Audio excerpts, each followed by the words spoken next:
Max was a curious 5-year-old with autism and ADHD. He loved to play outside, but sometimes he struggled with words, especially opposites.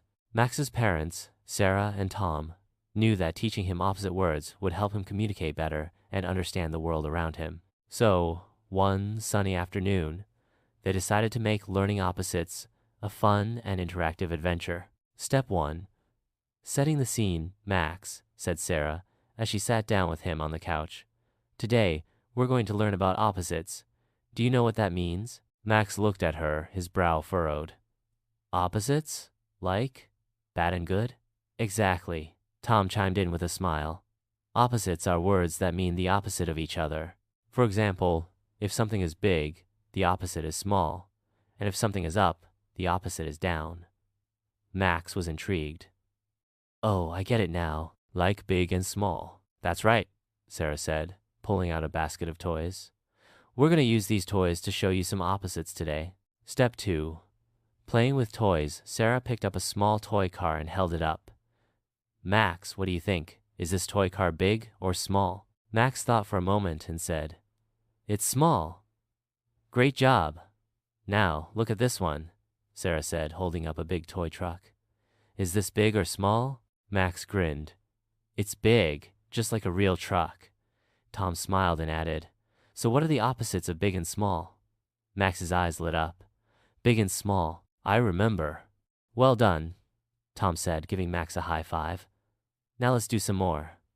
Sarah held up a tall doll and a short action figure. Which one is tall, Max? The doll is tall, Max said excitedly. Great. And the action figure is? Short, Max beamed. Tall and short. That's right, Sarah said. Now we know some opposites. Step 3. Exploring outside. The next day, Sarah and Max went outside to continue their adventure.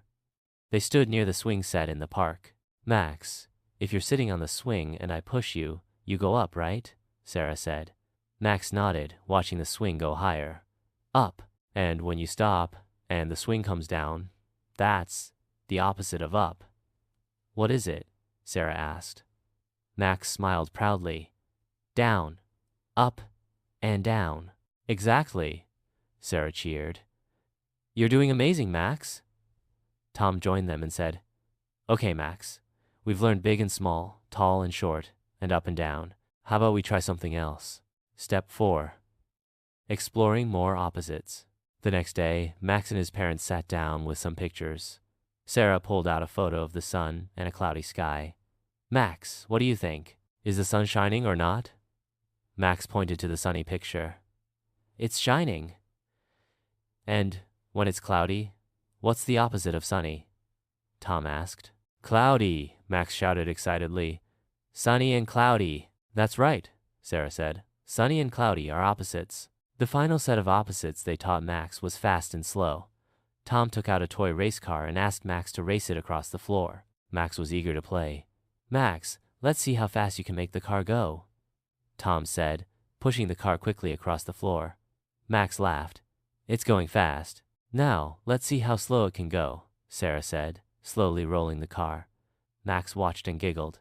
Slow, fast and slow. Step 5. Review and celebrate. At the end of the week, Max had learned so many opposites. From up and down to fast and slow, he was starting to understand the differences in a fun and hands-on way. His parents were so proud of him. Max, Sarah said, let's review some of the opposites we've learned this week. Can you remember one of them? Max thought for a second. Big and small, up and down, fast and slow. That's amazing, Max, Tom said, giving him a hug. You've learned so many opposites. Max grinned, feeling proud of himself. I did it. I know my opposites. Sarah and Tom smiled at each other. They knew that learning opposites was just one more step toward helping Max express himself and better understand the world around him. Great job, Max. You're getting so smart, Sarah said. Max beamed. Thanks, Mom and Dad. I love learning with you.